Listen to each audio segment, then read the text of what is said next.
Hello, hello. It was so fantastic to see you on the Zoom chat. I miss each of your faces and squeezes, so there's a big hug for you from me.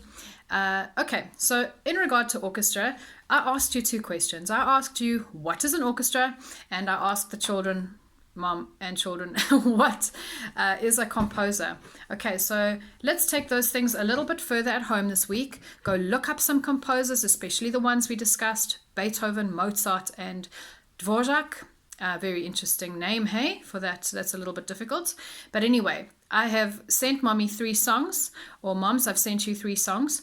The most important things we need to take home from this listening exercise or let land is attending and expressing.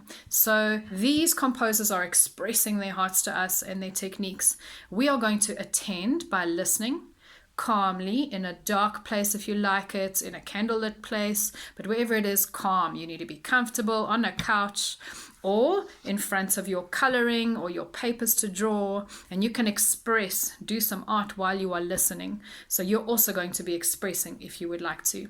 Okay, moms, just be aware that on your timeline cards, on the classical and romantic periods, there are actually descriptors. Very nice, very intense. If you have teenagers, they'll love it. But for our little ones, you can read it in whatever way they'd understand. Okay, let me show you some of the instruments that we are dealing with. We have spoken about percussion, string, brass, and woodwind instruments. So just to briefly give you that overview, over here we've got some string instruments, named so because they have strings. No brainer. Over here, some more, the harp and the piano. All right, turning over for you. Over here, some brass and woodwind instruments to follow. So brass. Some of them you'll recognize, some of them will be completely odd to you. And over here, brass and woodwind. All right, and then we're turning over to the last little bit. This is not a complete list, but it is a concise and helpful list. And these are percussion instruments. Who knew drums are percussion, hey? Amazing.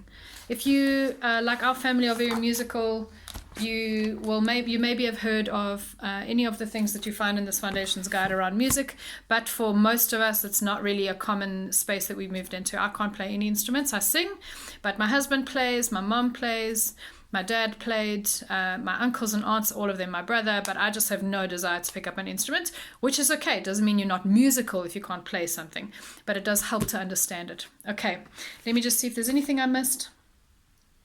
Okay, have fun listening to your music. I want you to thoroughly enjoy it. I want you to feel whether you love it or feel whether you don't like it. Oh, it's okay not to like it. You don't have to love it. It's old music, but take the time to let it go into your ears and into your heart and see if you can hear whether the classical composers were from that period or whether the romantic composers' music is different from the classical periods, and enjoy your art while you're doing it. Send me photos of what you do. Okay, I appreciate you.